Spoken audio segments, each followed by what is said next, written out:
पाकिस्तान और इंडिया की जंग होने से अगर किसी को सबसे ज्यादा दुख हुआ तो वो हानिया आमिर है। और ये दुख इसलिए नहीं है कि जंग में दोनों कंट्रीज का नुकसान होगा, बल्कि वो दुख इसलिए है कि इसका नुकसान होगा। अब ये बॉलीवुड में जाके नंगी नहीं हो पाएगी। इस लो लाइफ के अलावा एक चूहे के दांतों वाला और है, ये यूएस से वीडियोस पे रिएक्शन देता है और ये हद से ज्यादा बाइस्ड है। और ये बाइस्ड इसलिए नहीं है कि इसे लगता है कि इंडिया वाले सही है, ये बस इंडियन व्यूवरशिप इकट्ठी करने के लिए उनका मुंह में ले रहा है। इसके गंदे दांत बाद में तोड़ेंगे, पहले अपनी वाली को देख लेते हैं।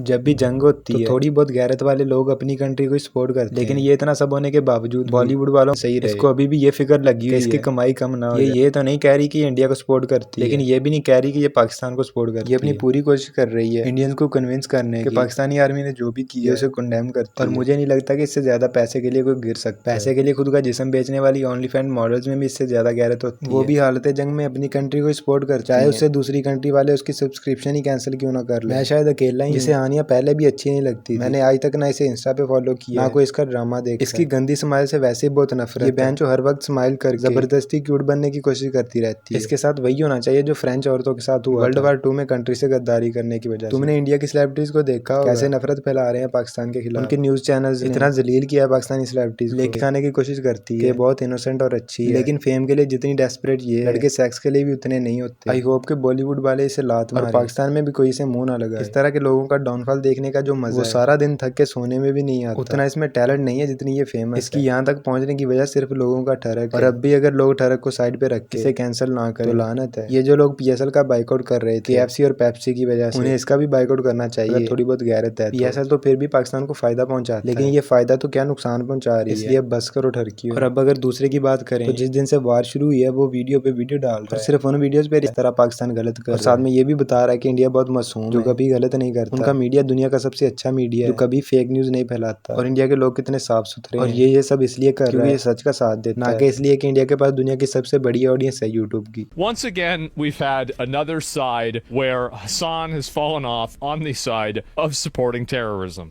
Who would have guessed? तो यहाँ ये एक लड़के पे रिएक्ट कर रहा है जिसने इस पे वीडियो बनाई थी, इसे पता लौड़ेगा और वार पे रिएक्शन दे, तो ये केला ले गया और इंडिया को सपोर्ट करने की ये वजह ये बता पाकिस्तानी टेररिस्ट, ये पाकिस्तान को टेररिस्ट कह रहा है और खुद अमेरिका से है। Who would have guessed? ये पाकिस्तान को टेररिस्ट उसामा बिन लादेन से जोड़ के कहते हैं, जिसकी क्या बॉडी भी आज तक नहीं मिली। लेकिन आयरनी ये है अमेरिका जिसने खुलेआम टेररिज्म की, दुनिया की वाहिद कंट्री है जिसने न्यूक्लियर बॉम्ब फेंका है लोगों। मिडिल ईस्ट में जो कुछ किया है वो अलग है, इसके बावजूद भी ये अमेरिका को अच्छा समझते हैं। टेररिज्म की लिस्ट में अगर तुम पाकिस्तान को रखते हो तो अमेरिका उसमें टॉप पे होगा। बात ये नहीं है कि इसे पाकिस्तान के टेररिस्ट होने या ना होने से कोई फर्क पड़ता है, ये बस इंडिया वालों को बताना चाहते हैं पाकिस्तान को टेररिस्ट कह ताकि वो इसकी वीडियोज में आगे सर कर सकें। To the friends in the West and the people of Pakistan, I have a message for my friends in the West. India and Pakistan are not the same. Don't. I could have told you that because they have different names. इस लड़ू को कोई बताओ कि जितने मुसलमान पाकिस्तान में रहते हैं उतने इंडिया में भी रहते हैं और उनके नाम सेम ही, लेकिन बात ये है ही नहीं। इसने बस उसकी हर बात से एग्री करना चाहे ये एग्री ना भी करता, क्योंकि फिर ही तो इंडियंस कमेंट्स में आगे कहेंगे you are the few credible sources that we can trust. We have of Sikhs, of Muslims, of Jains, of Zoroastrians, of Buddhists, of Jews, or of Christians for as longest time. What about Pakistan has purged every single minority population to the point of erasure. Is that true? Let me look this up.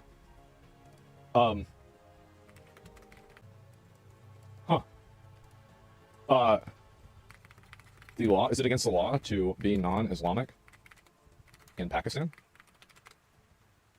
It's not against the law. However, there are important nuances. Blasphemy laws, Akadiyya status, social and legal challenges, public office restrictions. Okay, so you can only run for office if you're Muslim. Okay, so all right, yep, okay, yeah, seems like that's pretty much what's going on. All right, that's a yes in multiple words, yeah, okay. And let's look about India. What percentage is each religion in India? ये उस level की dumbness तक पहुंच चुका है जहाँ तक एक बंदा पहुंच सकता है। ये बहन जो परसेंटेज से चेक कर रहा है कौन सा मुल्क माइनॉरिटीज के लिए अच्छा है, हालांकि परसेंटेज से कोई फर्क नहीं पड़ता। अगर किसी कंट्री में माइनॉरिटीज की पॉपुलेशन है ही कम, उस कंट्री का फॉल्ट कैसे? पाकिस्तान बना ही इसलिए था इंडिया में मुसलमानों के साथ सलूक अच्छा नहीं होता, तो इधर मुसलमान आए ज्यादा माइग्रेट कर, माइनॉरिटीज शुरू से ही कम थी। पता नहीं बहन जो इसने क्या सोच के ये बात की, ये कभी भी ये सर्च नहीं करेगा हिंदुओं ने बाबरी मस्जिद क्यों गिराई, मुसलमानों के घर और कारोबार तबाह किए जाते हैं, हालांकि वो मूवीज भी बैन की जाती है जो मुसलमानों को सपोर्ट करती है। और ना ही ये इस चीज पे सर्च करेगा बीजेपी एक प्रो हिंदू पार्टी जो कि इस वक्त हुकूमत में भी है, और वो क्यों मुसलमानों के खिलाफ नफरत फैला। और ये कोई ऐसी बात नहीं जो किसी को पता नहीं। तुम ध्रुव राठी को ही देख जो कि इंडियन है, उसने इस पे कितनी बार वीडियो बनाई। दूसरा ये जो ब्लास्फेमी लॉ की बात कर रहा था, तो वो ये अगर तुम मुसलमानों के नबी के खिलाफ गलत बोल दो फिर तुम्हें सजा दी जाएगी, और इसमें कुछ भी गलत नहीं। तुम रिलीजन को तो छोड़ो, वो बहुत बड़ी बात है। दुनिया में कहीं भी किसी के घर वालों को भी गलत बोल दो तो वो तुम्हें वैसे ही मार देगा, और उसमें थोड़ी बहुत गैरत हो। और अगर कोई माइनॉरिटी सुकून से रहना चाहती है, क्यों ऐसा करेगी? The AI told us this is true, so it's obviously got to be true. And so get ready. Well, hey, we gotta find out what's actually going on. Population is important too. The population is important. Why would? ये वो शक्ल है जो reaction देने वाले तब बनाते हैं जब उन्हें कुछ बोलना ना है। बेंचो लाइव आके ऐसे बैठ जाते हैं जैसे हर सिचुएशन को हैंडल कर सकते, बहुत नॉलेज हो इनमें। और दूसरा बेंचो कह रहा है कि अगर एआई ने कहा तो ठीक ही हो, मगर एआई तो तुम्हें ये भी कह दे 9/11 में अमेरिका का कोई आ, तो मुझे इस पे वैसे गुस्सा आ रहा है, इसलिए मैं इसे देखना नहीं चाहता क्योंकि मैं गालियां निकालने के मूड में नहीं। तुम अगर इसका चैनल देखोगे तो इसने उन्हीं वीडियोस पे रिएक्ट किया जो इंडिया के खिलाफ नहीं बोलते। ये न्यूज ग्लोबली हर चैनल ने दिखाई पाकिस्तान ने उनके जहाज गिराए, लेकिन इसने रिएक्ट नहीं किया क्योंकि उससे इंडियन ऑडियंस चली जाती है, और ना ही जो इंडिया ने अपनी न्यूज में पाकिस्तान तबाह कर दिया। बाकी इस जैसे गांडुओं के लिए एक बंदे ने एक लेजेंडरी लाइन कही थी कि कुत्ते तू है चम्यार है। बाकी अगर तुम्हें वीडियो अच्छी लगी तो लाइक और सब्सक्राइब मारो, और साथ में सीज फायर भी हो गया तो मुबारक। बाकी अगली वीडियो में वो वीडियोस देखेंगे जो जंग के दौरान वायरल हुई, तो वेट करना उसका। बाकी बाय। मैं भारतीय जनता ਨੂੰ एकदम करना चाहता, मैं कहो हिंदू अफगान ਦਾ ਮੁੱਤਰ ਪੀਣ ਵਾਲਿਆ ਤੂੰ ਕੀ ਕਹਿਣਾ ਪਾਕਿस्तान ਤੇ ਹਮਲਾ ਕਰ ਮੈਂ ਪੁੱਤਰ ਆਣਾ ਹਮਲਾ करने ਦਾ ਪੁੱਤਰਾ ਸਾਰੇ पूरा कंफर्म भी है, शाहीन मिसाइल भी है, गोली भी है, हतफ 91 अबाबील भी है, खालिद टैट भी है, दरार टैट भी है, दुनिया की बेहतरीन फॉर्म भी है।